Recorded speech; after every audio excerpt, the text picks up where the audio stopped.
네, 다음 순위 8위입니다. 국정농단의 몸통은 따로 있었다. 자, 최순실 씨 말고 또 다른 어떤 국정농단의 몸통이 있는 걸까요? 자, 이 가계도를 좀 설명을 해주시죠. 예, 지금 화면에 보면 최태민, 임선희 가계도가 나와 있는데요. 네. 최태민 씨는 모두 5번 정도 결혼했습니다. 그래서 첫 번째부터 네 번째 아내에게서 모두 3남 6녀를 뒀습니다. 그리고 5번째 부인인 임선희 씨한테서 4명의 딸을 뒀는데 화면에 보시면 최승현 씨가 그 딸 중 장녀이고 그 다음에 최순득, 최순실, 최순천 씨 이렇게 있습니다. 네. 그리고 이전에 한번 결혼을 했어요. 임선희 씨가. 그래서 그때 낳았던 아들이 조순재 씨입니다. 아하, 그렇군요. 자, 그런데 지금 최순실 씨 일가의 사진은 그동안 뭐 공개된 게 별로 없어갖고 좀 미스테리하다 이렇게 했었는데 지금 공개된 사진들이 있다면서요? 네, 최근에 내일 발간이 되는 책인데요. 네네. 예, 아까 말씀드렸듯이 조순재 씨의 아들이 네. 책을 하나 썼습니다. 예. 제목은 이런데요. 제목은 또 하나의 가족, 네. 최태민, 임선희 그리고 박근혜라는 제목의 책입니다. 네. 여기에 이제 다량 여러 가지 사진들이 실려 있는데 지금 화면에 보시는 사진이 나옵니다. 1980년대 10월에 네. 최태민, 임선희 집이라고 해서 나와 있는데 네. 예, 맨 쪽에 보시면 임선희 씨가 있고요. 네. 그다음에 최순영, 최순천 그리고 조용래 씨 그리고 김경옥 씨 이렇게 있습니다. 조용래 씨는 이번에 책을 쓰는데 관여한 네. 조순천 씨의 아들입니다. 그렇군요. 사진을 보면은 이게 옛날에 도란스라고 하던 불리던 이렇게 전기 관련 제품도 보이고 테이블이 이게 통나무를 깎아서 만든 테이블입니다. 굉장히 고급스러워 보이기도 하는데 또 다른 사진들은 또 어떤 게 있나요? 네, 다른 사진들도 여러 가지가 있는데 90년대 초반 네. 그러니까 이제 1990년대로 가게 되면요. 이런 사진이 있는데 이때는 정윤회 씨가 등장합니다. 화면에 보시면 가운데쯤에 정윤회 씨가 있고요. 네. 그 오른쪽에 최순실 씨가 있습니다. 그리고 앞서 사진에선 조순재 씨가 좀 어렸었는데 어들이었는데 좀 더 큰 모습도 보이고요. 네. 지금 1974년도 북한 산성에 갔던 물놀이 장면도 보입니다. 아, 지금 이 모자를 쓴 사람이 최순실 씨군요. 예, 그리고 맨 오른쪽에 약간 중년의 여인이 임선희 씨. 아, 이분이 임선희 씨. 예, 최순실 씨의 어머니고요. 조용래 네네. 씨 사진도 또 보였습니다. 아, 그리고 임선희 씨 당시 갔던 모습이 아주 정면 사수로 나온 모습입니다. 네, 그렇군요. 또 다른 사진도 있나요? 네, 이건 또 어떤 사진? 네, 같이 그 당시에 아하. 찍었던 사진으로 보이는데 네네. 조용래 씨 사진이 밑에 보이고요. 최순실, 임선희, 최순천 씨 이런 사진들이 보입니다. 그렇군요. 자, 사진 속에 있는 이 최태민 씨의 의붓 손자 조용래 씨가요. 한 라디오 방송에 출연해서 이야기를 한 내용이 있습니다. 어떤 내용을 이야기했는지 들어보시겠습니다. 박근혜 대통령께서 대통령 되기 전에 개인적인 경제 활동을 하신 게 없어요. 가사 도우미부터 예. 운전기사, 예. 뭐 경비원 예. 이런 사람들도 저희 어머니가 아는 분을 지인을 이제 보내주셨고 예. 그분들에게 들어가는 뭐 급여나 비용, 예.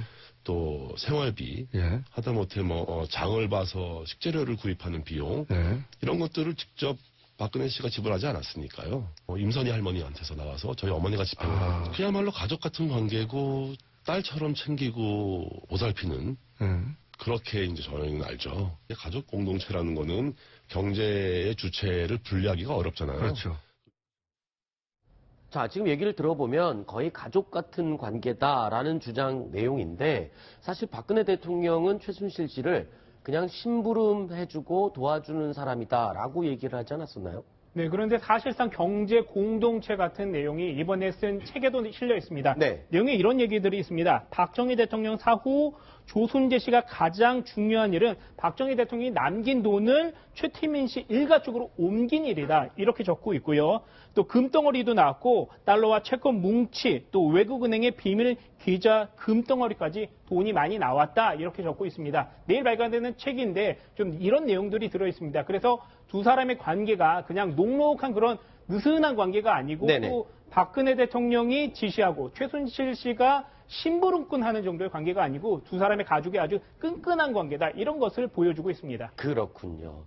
자, 특검 조사 내용에 관련해서도 하나 또 새로운 내용이 나왔네요. 국정원장으로 있었던 이병기 전 비서실장이 깜짝 놀랄 말을 했어요. 네, 그렇습니다. 이병기 실장 같은 경우에는 이번 블랙리스트 때문에 네. 특검에 지난달에, 그러니까 1월에 그 조사를 받았습니다. 네. 이때 나와서 이런 얘기를 했다는 겁니다. 자, 우리와 뜻을 같이 하는 단체에 대한 자금 지원은 예전부터 해오던 일이다. 그러니까 국정원이 보수단체에 자금 지원을 해왔다는 얘기입니다. 네. 관련 보고를 받았지만 계속 그런 지원이 있어왔기 때문에 굳이 그러니까 관여하지 않았다. 이렇게 얘기를 한 겁니다. 네. 이뿐만이 아니고요.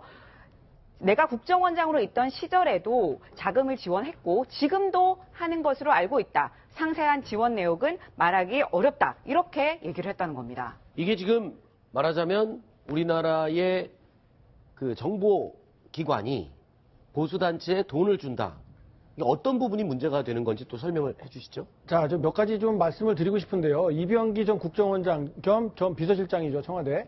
자, 그 언론 보도를 통해서 몇 가지 나오고 있는데 제목을 좀 잘 봤으면 싶어요. 네. 뭐냐면 국정원이 보수단체를 지원했다라고 이병기 원장이 말한 것처럼 인용 보도를 하고 있는데 엄밀히 따져볼 필요가 있습니다. 지금 새로 나오는 저 최신 버전의 뉴스 보도를 보면 이병기 원장이 특검에 나가서 블랙리스트 관련한 그 참고인 조사를 받았습니다. 그 과정에서 뭐라고 언급을 했냐면 국정원 본연의 업무와 관련된 단체에 지원을 했다. 그러니까 국정원이 국내 정치에 관여한 게 아니라 대공, 그다음에 안보와 관련된 업무를 수행하는 과정에서 필요한 단체에 지원을 했다. 이런 의미이지 그냥 우리가 지금 이렇게 생각할 때 박근혜 대통령을 지지한다는 보수단체의 어떤 집회 비용으로 국정원에 자금을 지원했다. 이런 의미가 아니거든요. 네. 그런데 이병기 전 원장이 말했던 국정원과 뜻을 같이 하는 내지는 국정원 본연의 업무에 필요한 단체 지원했다. 이런 걸 갖고 그 단체가 바로 반북단체, 북한에 대한 반대를 하는 그런 탈북자 중심의 단체, 그것은 곧바로 보수단체. 이렇게 해서 마치 이병기 원장이 보수단체 지원했다. 이렇게 말한 것처럼 건너뛰어서 이야기하는 것은 저는 사실상 가짜뉴스라고 이렇게 생각을 하고 있습니다. 그렇군요. 지금 국가정보원법을 좀 봐야 되는데요. 네. 여기에 보면은 이제 그 구조가 정치 관여 금지입니다. 네. 그래서 정치에 관여하는 행위를 할 수 없고요. 만약 이런 행위를 했을 경우에는 18조에 의해서 7년 이하의 징역 그리고 또한 함께 7년 이하의 자격 정지에 처해집니다.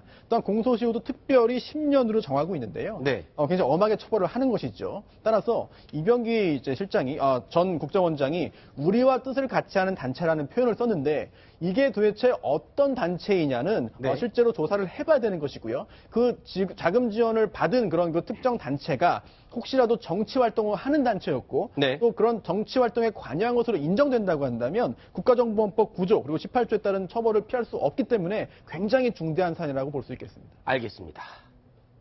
자, 여기까지 얘기를 들어보도록 하고요.